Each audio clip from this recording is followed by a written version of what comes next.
घटिया तरीन world cup के बाद, इतनी बुरी और इतनी गंदी परफॉर्मेंस के बाद मोहम्मद रिजवान जनाब फाइनली अपनी बिल से निकल कर आए हैं बाहर। उन्होंने अपना मुंह निकाला ऐसे करके बाहर, एकदम प्रेस कॉन्फ्रेंस कर दिया और बड़ी ही फजूल किस्म की प्रेस कॉन्फ्रेंस की।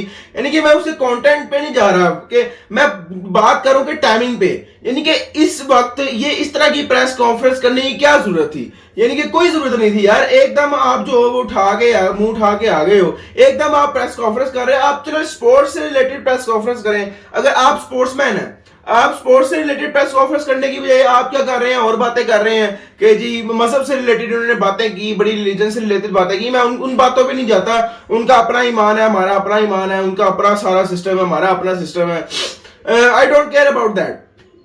बट मैं सिंपल सी एक बात करूं एज अ स्पोर्ट्स जर्नलिस्ट कि आप एक क्रिकेटर हैं, आप एक स्पोर्ट्स पर्सन हैं, आप एक पब्लिक फिगर हैं, लोग आपको फॉलो करते हैं। आप इतना गंदा तरीन टूर्नामेंट अभी खेल कर आए हैं रिसेंटली, इतनी जल्दी आप बाहर हो गए टीम से और आप एकदम ऐसी आगे स्पोर्ट्स या फिर आप प्रेस कॉन्फ्रेंस करें कि जी हमसे ये गलतियां हो गई थी वर्ल्ड कप में, हम उसकी बड़ी माफी मांगते हैं, हमें ऐसा नहीं खेलना चाहिए था, या हमें ये नहीं करना चाहिए था, या जो भी वो उन्होंने बहानेबाजी करनी थी, वो इस तरह की बातें कर सकते थे। आगे उन्होंने आगे अजीब ही बातें की। मैं उन बातों की गहराइयों में नहीं जाता, लेकिन उसके जवाब आना शुरू हो गए कि काफी पाकिस्तानी क्रिकेटर्स ने उसके हवाले से बातें शुरू कर दी हैं और उसको उस प्रेस कॉन्फ्रेंस को क्रिटिसाइज शुरू कर दिया करना।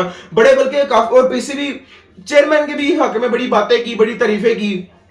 बहुत से लोग, बहुत से स्पोर्ट्स जर्नलिस्ट कह रहे थे कि ये तो रिजवान ने जान पूछ के किया है ताकि रिजवान को फारिग ना किया जा सके, या रिजवान इसलिए कर रहे हैं ताकि रिजवान को कैप्टनसी मिल जाए, हर कोई पाकिस्तानी टीम में कैप्टनसी का भूखा है वगैरह वगैरह।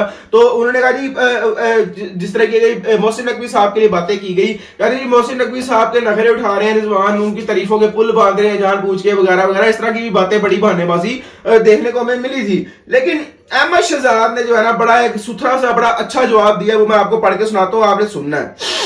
अहमद शहजाद कहते हैं ये वाकई मायूस कुन है कि कुछ खिलाड़ी गैर जरूरी प्रेस कॉन्फ्रेंस करके, ये उन्होंने कुछ खिलाड़ी से मुराद है रिजवान की तरफ उन्होंने इशारा किया है, कुछ खिलाड़ी गैर जरूरी फजूल सी प्रेस कॉन्फ्रेंस करके और मजहब कार्ड खेलकर वर्ल्ड कप में अपने खराब कारकर्दगी, अपनी खराब परफॉर्मेंस को छुपा रहे हैं। जब वो अपनी फिटनेस की बारे में झूठ बोलते हैं और जब वो तस्लीम करते हैं, जब वो एग्री करते हैं कि वो मैदान में अदाकारी कर रहे थे। यानी आपको यहां तक मुझे रुके, वो याद है आपको जब उमर रिजवान ने कहा था कि some time it's hamstring and some time it's acting, यानी कि कभी कभी एक्टिंग करते हैं, कभी कभी वाकई में हैमस्ट्रिंग होती है। तो अहमद शहजाद उसको जो है ना रिलेट कर रहे हैं।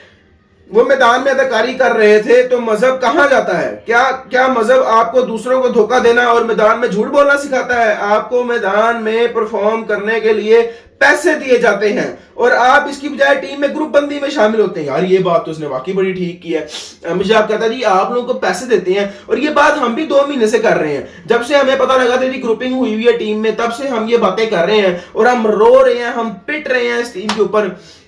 हम लगातार बोल रहे हैं कि यार ये टीम जो है इसमें ग्रुपिंग हुई हुई है, और उसमें मोहम्मद रिजवान भी शामिल है, शहीनशाह अफरीदी भी शामिल है, बाबर आजम भी शामिल है, इमाद वसीम और हारिस रऊफ, यानी कि तकरीबन सारी, अगर आमिर वगैरह सारे आप ले आए तो सारे के सारे ही इस चीज में शामिल है। आप किसी एक बंदे को पॉइंट आउट नहीं कर सकते कि ये शामिल है, ये नहीं, सारे की सारी टीम ही इस रुपये में शामिल है। और हमारा पैसा, हमारे टैक्सों के पैसे, तुम्हारे बाप का पैसा थोड़ी है ये तो हमारे पैसा, हमारा पैसा, हमारे हम टैक्स देते हैं, तो तुम लोगों को ये तो चीजें आती हैं, तुम लोगों की तनख्वाहें आती हैं और तुम ये सारा पैसा हराम करवा रहे हो।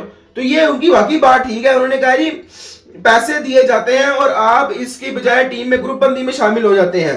मजहब हमें यह सिखाता है कि हम अपनी जिम्मेदारी को पूरी अज़म के साथ अदा करें और अपनी तकलीफ के बारे में झूठ ना बोलें। इन खिलाड़ियों की कुछ तर्जुमान चाहते हैं कि उन्हें एक और मौका दिया जाए, लेकिन क्यों?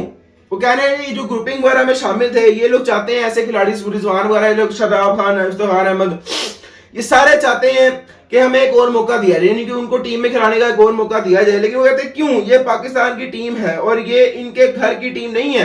यानी कि कह रहे हैं पाकिस्तानी टीम है, ये इनकी अपनी पर्सनल, इनके खाला जी का वाड़ा नहीं है, ये अपने खाला जी का घर नहीं है कि जो आगे जो मर्जी करेंगे। यहाँ पर घर में टीम नहीं है जहां वो खेल सकें। अगर वो एक और मौका चाहते हैं तो वो टीम बना सकते हैं और अपने दोस्तों के साथ खेल सकते हैं, लेकिन आप पाकिस्तान क्रिकेट टीम के लिए नहीं खेल सकते।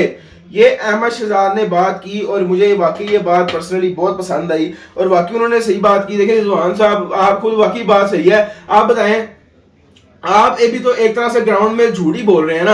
आप कह रहे हैं sometimes it's acting, sometimes it hamstring, यानी कभी कभी हमें वाकई हैमस्ट्रिंग होती है, कभी कभी हम एक्टिंग करते हैं। और रिजवान तो वाकई बॉल एक्टिंग करता है, कभी उसके हाथ में कुछ हो रहा होता है, ऐसे उछालता है बॉल बार बार। यानी कि फिर अगर झूठ यहाँ तक अगर इस तरह की बात करनी है तो वाकई फिर आप ग्राउंड में स्टेडियम में क्रिकेट खेलते हुए भी इस तरह के झूठ और ड्रामेबाजी ना करें, फिर आप तब भी ना करें। लेकिन आप तब करते हैं, क्यों करते हैं?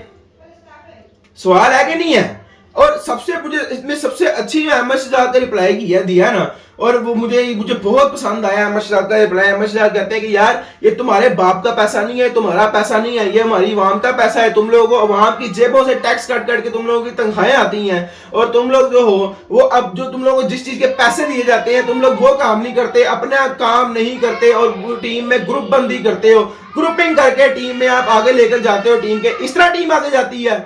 तो मेरा ख्याल है कि वाकई ये बहुत बड़ी बात इन्होंने की है और इस पे वाकई वाज़ेह होना चाहिए। बल्कि इस पूरी टीम को तो मैं एक्सपेक्ट कर रहा था, जब रिजवान साहब आए प्रेस कॉन्फ्रेंस में एक्सपेक्ट कर रहा था शायद वर्ल्ड कप से रिलेटेड कोई प्रेस कॉन्फ्रेंस होगी और उसमें कहेंगे कि यार मुझे माफ कर दो, I am sorry about that, और मैं जो हूँ वो मैं नहीं चाहता, हम लोग ग्रुप बंदी हमने की है, ऐसे जो भी आपके कुछ हो आप आगे माफी तो मांगे ना। आप आगे कहते हैं यार जी हमारी गलती थी, हमसे नहीं हो पाया, ठीक है ना।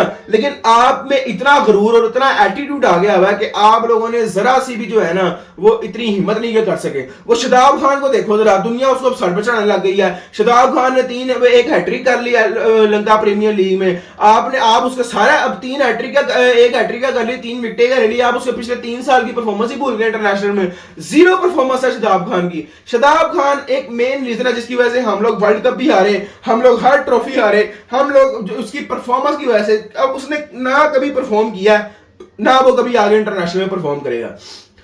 अब खबरदार मैं आपको बता दूं, हम लोग तो मैं कहता हूं फकियां उखेड़ देंगे पकड़ के, और हम लोगों ने लिहाज नहीं करना। अगर आपने लीग्स क्रिकेट की बेस पर शादाब खान या इन चमचों को जो है ना दोस्ती यारियों को और पर्चियों को अपनी टीम में वापस रखा, मैं सीरियसली बता रहा हूं आपको लिटरली। और बाकी ये था जवाब, उसके अलावा और भी कुछ चीजें हैं आपको आगे जाके जरा बताएंगे। मिलते हैं आपसे नेक्स्ट वीडियो में, अपना ख्याल रखिएगा, तब तक अल्लाह हाफिज।